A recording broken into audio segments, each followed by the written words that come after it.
বিজ্ঞ আইনজীবীরা তারাই তো বলছেন যে আসলে একসাথে দুটো শপথ নেওয়া যায় না, একটা শপথ নিলে পরে যদি সংসদ সদস্যের পদ গ্রহণ করেন, শপথ নেন, তাহলে গণ অধিকার যদি সংবিধান সংস্কার পরিষদের শপথ নিলে ওইটা শূন্য হয়ে যায় 19 নভেম্বর। তাহলে তাহলে 19 নভেম্বর যে আদেশটা হয়েছে, যে অর্ডারটা হয়েছে সংবিধান সংস্কার, এই কি বলে, এই যে আদেশটা অর্ডারটা হয়েছে রাষ্ট্রপতি যে অর্ডারটা হয়েছে, সেই অর্ডারে বলা আছে যে একসাথে শপথ গ্রহণ, একসাথে প্রথম দিনেই যেটা প্রথম দিনে শপথ গ্রহণ করতে হবে সংস্কার পরিষদের। আপনি জানেন 1970 সালে যে ইলেকশন হয়েছে বাংলাদেশের, পাকিস্তান যে ইলেকশন হয়েছে, একটা এলোপ্য ছিল, লিগ্যাল ফ্রেমওয়ার্ক অর্ডার। সেখানে বলা হয়েছে যে এখানে যারা নির্বাচিত হবে তারা প্রথম 3 মাস তাদের কার্যক্রম হবে কনস্টিটিউটিভ অ্যাসেম্বলি, সংবিধান প্রণয়ন, এই কি বলে এই গণপরিষদ হবে, তাদের কাজ হবে সংবিধান প্রণয়ন করা। এলোপ্যটা 1970 সালে হয়েছে। এখানেও যে অর্ডার আছে, অর্ডার বলা আছে যে প্রথমে একই দিনে 2টা শপথ গ্রহণ করা হবে, এবং নির্বাচন কমিশন যিনি শপথ দিয়েছেন তিনি কিন্তু সংসদ সদস্যদেরকে আগের দিন 2টি লেটার পাঠিয়েছেন 2টি শপথ গ্রহণ করার জন্য। তাহলে আপনি একটি গ্রহণ করলেন যেটা আপনার জন্য উপকার, আরেকটি গ্রহণ করলেন না যেটা আপনার জন্য উপকার না। আপনি 50% ভোট পেয়ে যেটা গ্রহণ করলেন, 69% জনগণ যে দেশটা কিভাবে চলবে সেটাকে ভোট দিয়েছে, সেটাকে আপনি উপেক্ষা করলেন। তাহলে আপনি আপনার মতো করে দেশ চালাবেন? আপনি যদি আপনার মতো করে দেশ চালান, তাহলে শেখ হাসিনা তো নিজের মতো করে দেশ চালাতে চাইছিল, টিকতে পারছে? পারে নাই। পুরো শক্তি, আশেপাশে সকল শক্তি তাকে সহযোগিতা করেছে, এরপর জনগণের বিপ্লবের কাছে টিকতে পারে নাই। তো সুতরাং এই যারা আছে জুলাইয়ের বিপ্লবের উপর, রক্তের উপর দাঁড়িয়ে, তারা তো সুযোগ পেয়েছে না, ওদের সুযোগটা হতো না, যারা দাঁড়িয়ে আছে তাদেরকে দায়িত্বটা নিতে হবে। জুলাইয়ের সাথে যদি আমরা গাদ্দারি করি তাহলে এই বিপ্লব আমাদেরকে খেয়ে ফেলবে, সত্য কথা। ধন্যবাদ। আমি মোস্তফা কামাল, যেহেতু কথাটা উঠেছে, একটা প্রশ্ন আমার জানার ইচ্ছে, দর্শকেরও জানার ইচ্ছে। বলছে দুটো জিনিসে শপথ করবার জন্য নির্বাচন কমিশনের পক্ষ থেকে চিঠি দেওয়া হয়েছে, অর্থাৎ যদি আইনের কোনো মারপ্যাচ থাকে নির্বাচন কমিশনারের কাছে, প্রধান নির্বাচন কমিশনারের কাছে বিষয়টা জানা থাকা দরকার। এক, এই যদি জেনে না থেকেও যদি দিয়ে থাকেন, বা যদি বলে জেনে থেকেও দিয়ে থাকেন, তাহলে আইনজীবীরা কেন, বা বিভিন্ন আইনজীবীরা, আপনিও নিশ্চয়ই প্রশ্ন তুলেছেন যে সংসদ সদস্য পদের শপথ গ্রহণের পর যদি সংবিধান সংস্কার পরিষদের শপথ নেন তাহলে আগেরটা শূন্য হয়ে যাবে, এটা কি প্রধান নির্বাচন কমিশনার জানতেন না? মোটেই মনে করা যায় না যে তিনি জানতেন না, তিনি জেনে বুঝেই করেছেন। আমাদের গ্রামাঞ্চলে একটা কথা আছে, কাজ নাই তো খইবাজ। এখন এমন এমন উপাদান আমাদের সামনে নিয়ে আসা হয়েছে, একটাও কিন্তু প্রাসঙ্গিক নয় বা প্রত্যাশিতও ছিল না। এই মুহূর্তে ছিল যে দেশ কিভাবে সামনে এগোবে, কিভাবে ব্যবসা বাণিজ্য, আমাদের বিনিয়োগ বাড়বে, কিভাবে দেশ স্থিতিশীল হবে, আইন শৃঙ্খলা পরিস্থিতি কিভাবে আমরা ওভারকাম করব, সংসদটা কিভাবে প্রাণবন্ত করা যাবে, সরকার কোথাও ভুল করছে কিনা আমরা সেগুলো ধরবো, সরকারের সমালোচনা করব, বিরোধী দল ভুল করলে সেটারও সমালোচনা করব। ওই একটা প্রেক্ষিত কিন্তু বাংলাদেশে তৈরি হয়েছিল। দেখেন, আমরা এগুলো ধারে কাছেও নাই। আমাদের সামনে নিত্য নতুন নানান উপাদান এমনভাবে ছেড়ে দেয়া হচ্ছে, এতে করে মানুষ কিন্তু কম বেশি বিভ্রান্ত হচ্ছে। আর মনে রাখা উচিত, দুটা পক্ষেরই রক্তের উপর দাঁড়িয়ে কিন্তু এই পরিস্থিতিতে আমরা এসেছি। এরই মধ্যে নানান হুঙ্কার দেওয়া হচ্ছে, হুঁশিয়ারি দেওয়া হচ্ছে, প্রয়োজনে আরও রক্ত দেব। এগুলো সাহিত্যের ভাষা, কবিতার ভাষা বা রাজপথের ভাষা। এগুলো মানুষের কিন্তু কলিজা ছিঁড়ে যায় এসব কথা শুনলে। কারণ আপনি তো রক্ত দেন নাই ভাই, আপনি বারবার রক্তের কথা বলেন কেন? যারা রক্ত দিয়েছে, যে পরিবারগুলো এখনো হাহাকার করে, ওই পরিবারগুলোর ধারে কাছে একবার গিয়ে দেখেন। যারা স্বজন হারিয়েছে তাদের বেদনাটা একটু উপলব্ধি করার চেষ্টা করেন। কারণ আপনারা বারবার রক্ত দিবেন বলে আপনার সন্তানকে কিন্তু পাঠাচ্ছেন না রাস্তায়, পাঠাচ্ছেন রহিম জলিলের বাচ্চাদেরকে, নিজেদেরটাকে কিন্তু খুব সুন্দর মতো ইনট্যাক্ট রাখছেন, তো বারবার আবার রক্তের দাওয়াত দিচ্ছেন। এখন রক্তের দাওয়াত আর নয়, প্লিজ দেশ গঠনের চেষ্টা করেন। একটা মোটামুটি লেভেল প্লেইংয়ে কিন্তু আমরা এখন আছি। কারণ আমরা সাদা চোখে যেটা দেখি, বিএনপি বিশাল বিজয় অর্জন করেছে। জামাত ইসলাম যে অভিযোগ করছে, তাদের অভিযোগ যদি সঠিকও হয়, তাতেও তারা বিরোধী দল, কয়েকটা আসন নিয়ে তারা যে অভিযোগ করেছে। তাহলে এখন সামনের দিকে এগোবার পালা। এমনকি এটাও তো হতে পারে যে কয়েকটা আসন নিয়ে তাদের আপত্তি আছে, এগুলো ভোট আবার গণনাও হতে পারে। তাহলে সরকারটাকে ফাংশন করতে দেন। যেখানে বিএনপি বড় দল এবং মজলুম, জামাতে ইসলামও মজলুম, তো এই দুই মজলুম যখন আবার পেছনের দিকে যায়, অর্থাৎ নিজেরাও একটু একটু জালিমের মতো আচরণ করে ফেলে, এটা কিন্তু শহীদদের পরিবারগুলোকে কষ্ট দিচ্ছে। যারা হাসপাতালে কাতরাচ্ছেন, এখনো কিন্তু শত শত আছে বিভিন্ন হাসপাতালে পঙ্গু হয়ে আছে, তারা কিন্তু বড় কষ্ট পায়। নির্বাচন, তাদের প্রশ্ন ছিল যে নির্বাচন জরুরি কিনা, কিন্তু আমরা যারা পেশাজীবী মানুষ তারা মনে করি একটা নির্বাচন দরকার ছিল, খুব জরুরি ছিল। নির্বাচনটা যথেষ্ট সুন্দর হয়েছে, প্রশ্ন আছে কিন্তু সুন্দর হয়েছে তুলনামূলক। তাহলে এখন ফাংশন কি আমাদের? ফাংশন হচ্ছে সরকারটা যেন ভালোভাবে চলে। তো সরকারকে ছায়ার মতো পেছন থেকে দেখা, বা যেটা আমরা বলি শ্যাডো ক্যাবিনেট, জামাত সেটাও করবে বলেছে। এর মধ্যে কয়েকটা ভালো ভালো কাজও আমরা দেখছি। জামাতে ইসলামী ঘোষণা দিয়েছে তারা কোনো সরকারি প্লট নেবে না, গাড়ি নেবে না, বিএনপিও সেটাকে ওন করেছে। আমরা ভালো লক্ষণ দেখছি কিন্তু অনেকগুলো। প্রধানমন্ত্রী কিন্তু এরই মধ্যে তার যে ওয়াদা, 31 দফা সংস্কারের ওয়াদাই নয় শুধু, নির্বাচনী ওয়াদাই নয় শুধু, আরও নানান ওয়াদা পালনের জন্য কিন্তু ব্যাপক পরিশ্রম যে করছেন সেটা কিন্তু আমরা দিব্যি দেখতে পাচ্ছি। তাহলে তার পরিশ্রমকে সফল হতে দেওয়াটাই বোধহয় বেশি যুক্তিযুক্ত। তা না করে আমরা পেছনের আলাপকে যেভাবে আস্তে আস্তে করে টানছি সামনে, কোনটা বৈধ, কোনটা অবৈধ, কোনটা সাংবিধানিক, কোনটা অসাংবিধানিক, এক যথার্থ বলেছেন অ্যাডভোকেট রাসেল যে 2 দিন পরে কে যে বলে আসবে, এই স্রোত যদি চলতে থাকে, যে সব বাদ দেন, শেখ হাসিনা এই প্রধানমন্ত্রী সাংবিধানিকভাবে, কারণ ওইদিকে যেতে বোধহয় খুব একটা সময় লাগবে না যদি আমরা এই অপ্রাসঙ্গিক আলাপে বেশি থাকি। জি, ধন্যবাদ আপনাকে। আমি একটা প্রশ্ন আজকে জেনেছেন আন্তর্জাতিক অপরাধ ট্রাইব্যুনালের প্রসিকিউটর পরিবর্তন হয়েছে। প্রসিকিউটর পরিবর্তনের মধ্য দিয়ে যদি আগের প্রসিকিউটর তিনি বলেছেন অসমাপ্ত কাজ সমাপ্ত করবেন নতুন প্রসিকিউটর, আবার নতুন প্রসিকিউটর তিনি বলেছেন অপরাধীরা অর্থাৎ যারা কম নিরপরাধ তাদের হয়রানি করা হবে না।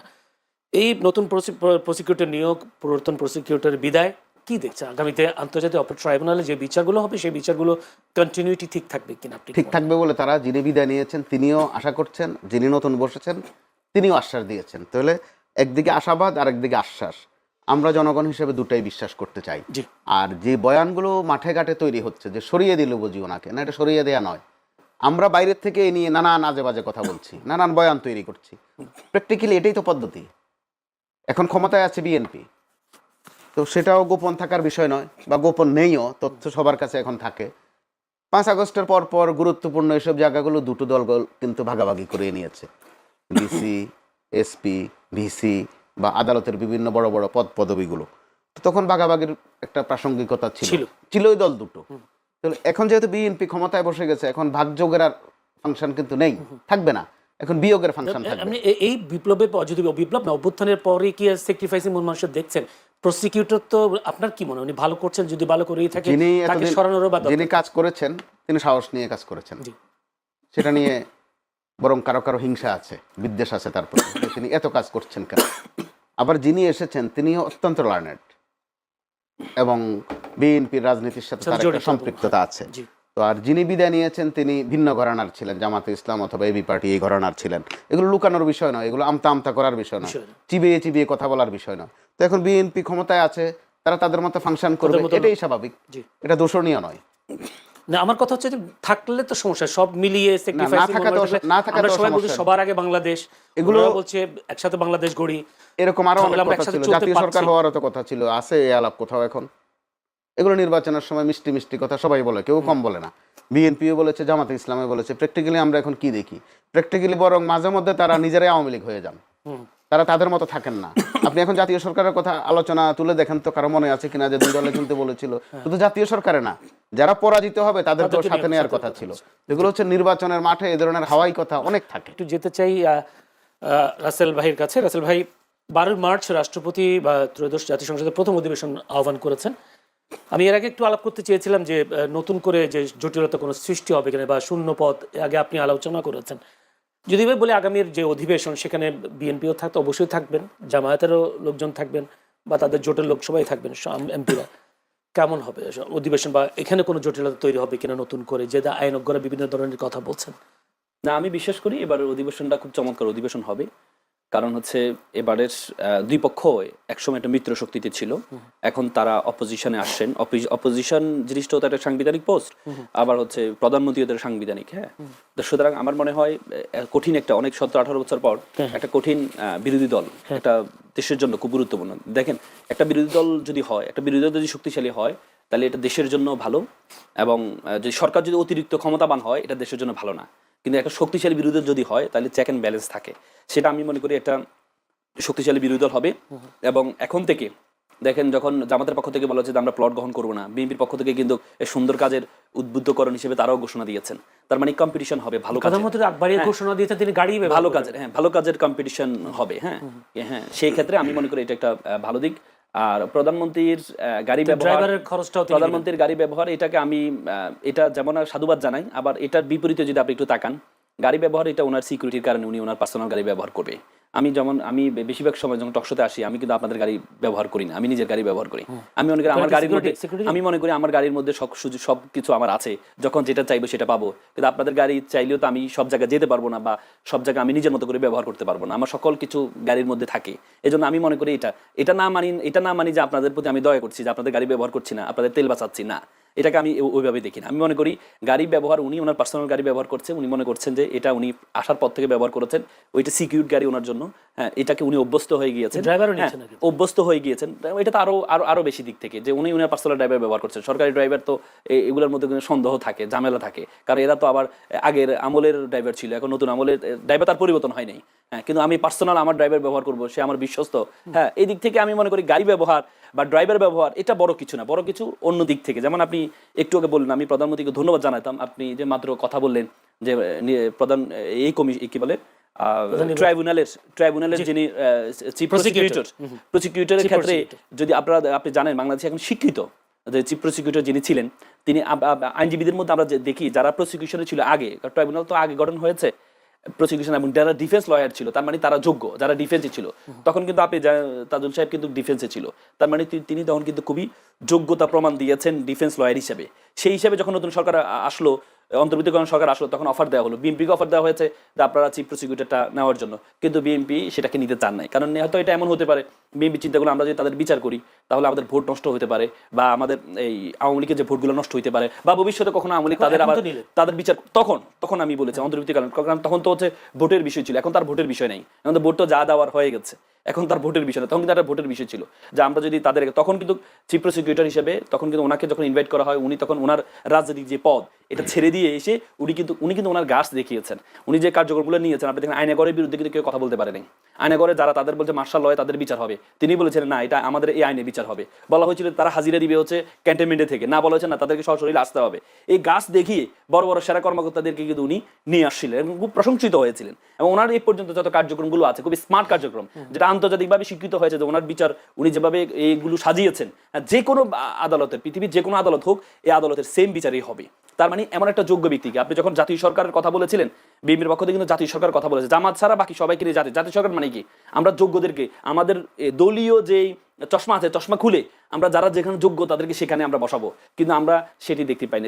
সেটি দেখা যেত যে ওনাকে যদি সহযোগিতা করা যেত, ওনার সহকারী যারা তাদেরকে পরিবর্তন করে বিএনপি যারা আছে তাদেরকে অন্তর্ভুক্ত করে ওনাকে যদি রেখে দেওয়া যেত, তাহলে আমি মনে করি উনি খুব প্রশংসিত হতেন। শুধুমাত্র একটা গাড়ি ব্যবহার না করা, ড্রাইভার ব্যবহার না করা, এগুলো প্রশংসার বিষয় না। প্রশংসার বিষয় হচ্ছে জাতীয় বড় বড় বিষয়গুলো। এই যেমন আপনি আজকে 5টা সিটি কর্পোরেশনের প্রশাসক ঘোষণা করলেন, কাদের যোগ্য ব্যক্তিদের করলেন নাকি পলিটিক্যাল আপনার যারা এতদিন পর্যন্ত আপনার সেবা করেছে তাদেরকে আপনি করেছেন? তো আপনি সবগুলো তো দলীয় কর্মী, তার মানে আপনি যদি যোগ্য ব্যক্তিদেরকে নিয়ে আসতেন তাহলে আপনাকে আমরা স্যালুট দিতে পারতাম, কিন্তু আমরা সেটি করতে পারি না। তার মানে আমরা জাতীয় সরকার মুখে বলেছি, কিন্তু আমরা সেই জায়গায় গিয়ে যখন এক্সিকিউট করছি তখন কিন্তু আমি দলীয় বৃত্তের বাইরে যেতে পারছি না। কিন্তু এখন নতুন বাংলাদেশে কিন্তু এখন যুবকরা পায়, আমাদের কিন্তু প্রায় 4 কোটি হচ্ছে যুবক আছে, ভোটার আছে, এবং ভোটারদের কিন্তু পালস বুঝতে হবে। ভোটাররা কিন্তু এই দলীয়করণকে পছন্দ করেন না।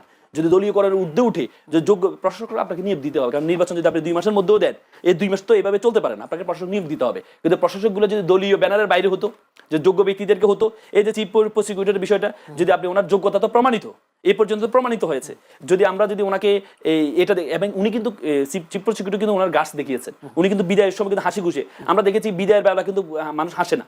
আপনি দেখেন বিসিবির যখন সভাপতিকে বিদায় দেওয়া হচ্ছে, উনি কিন্তু মামলাও করছেন পরবর্তীতে, কিন্তু এই যে চিফ প্রসিকিউটর সাহেব তাজুল সাহেব কিন্তু উনি হেসে নিজেই বরণ করে নিয়েছেন। তার মানে এটা উনি গাছ দেখিয়েছেন, কিন্তু আমরা যোগ্য মানুষকে সম্মান দিতে পারি না।